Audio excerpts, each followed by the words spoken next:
Hello and welcome to the final episode of Season 2 of Game On. We're going to try something a little bit different this season and do the review as an episode that's completely separate from the LP gameplay footage. So, sit back, relax, and enjoy as we go through War of the Monsters and give it a rating using the R5 and the G5 respectively.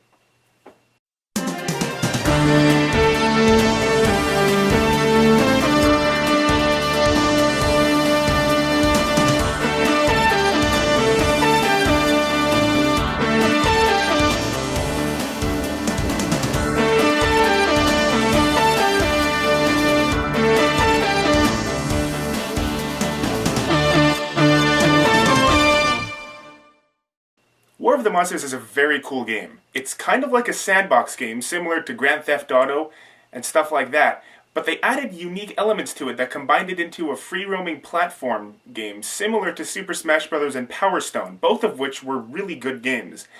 I really like this game. I've always liked this game. It's got interesting characters, it's got a cool concept, it's got multiple different things about it that make it innovative, and the controls were relatively easy to learn.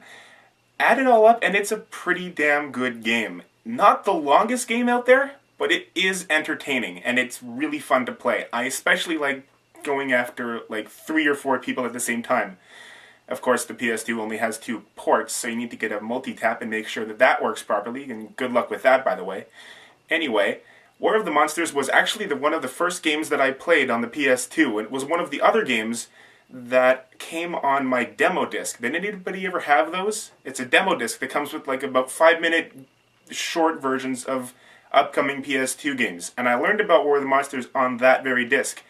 Now in that version you can only play as 2 of the main characters, Kongar and Kineticlops. And even though that was the only thing you could do, I knew from the start I played that game I was going to buy it. But enough rambling, let's get on and rate War of the Monsters using the G5. Gameplay gets a 9 because it does have a relatively solid fighting system. It's easy to learn, it's fun to play, and it's never really too hard or too easy. It's a very well balanced game, and I like that, so I gave it a 9. Innovation gets an 8 because this game mixes together 2 kinds of game genres that have never really been mixed together in this way before. You've got the sandbox element, which is similar to Grand Theft Auto, where you just go around and crush stuff, and then you've got the free-roaming arena kind of combat, which really goes in, I think, extremely well with the sandbox game. So overall, an 8. The controls in this game aren't too bad, but they could use a little bit of improvement. The basic gameplay functions work just the way they need to, but there are some other moves that aren't used very often, and there's a reason for it, because the controls don't work very well. I think there's a couple of moves that you use by double tapping the control stick and then triangle. Sometimes it works, sometimes it doesn't.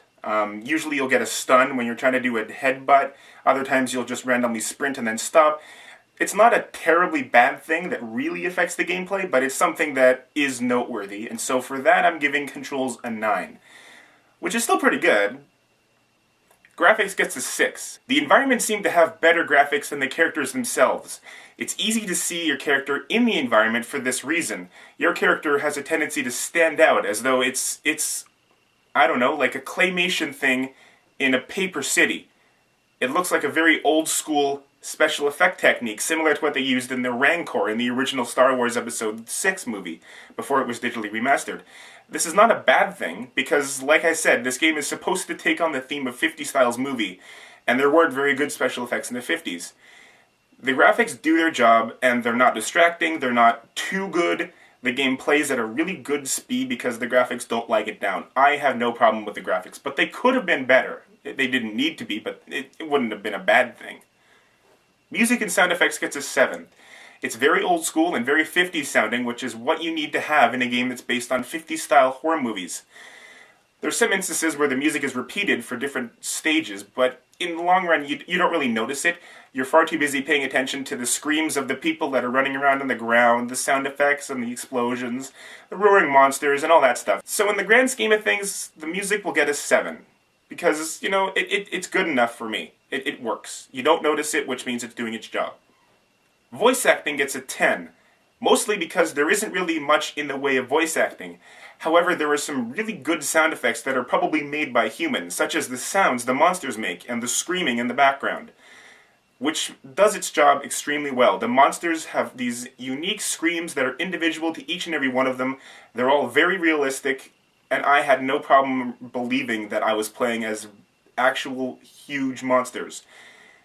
There are actually no scenes where there's real voice acting, which is the reason why I ended up giving this scene a 10, because technically this game doesn't qualify, but since most of these sound effects are made by people, by the sound of it, I'm including them in the voice acting. So you add it all up, and voice acting gets a 10.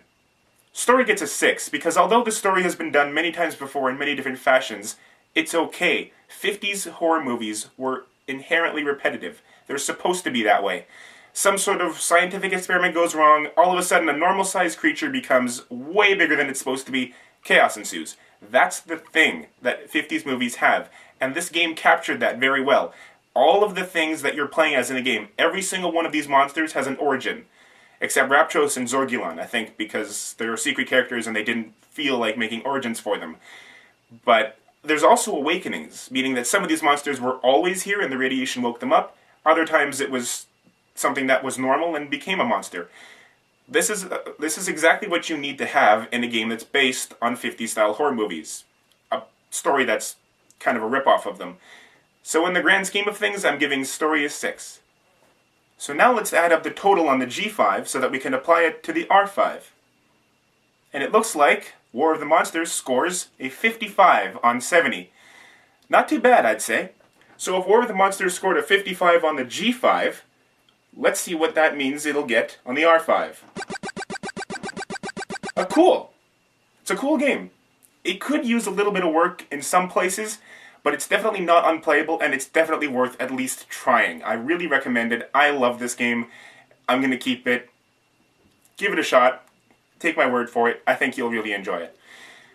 So, that's all the time I've got for Season 2 of Game On. I hope you enjoyed the Let's Play and walkthrough strategies yada yada yada for War of the Monsters. And until next time, peace out and Game On.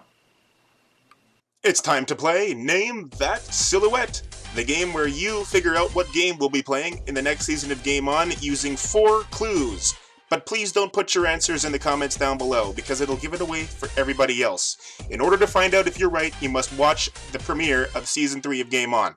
Here are your clues: Flat, Star, N64, and Wish. Okay, go crazy. Figure out who's behind the black blob.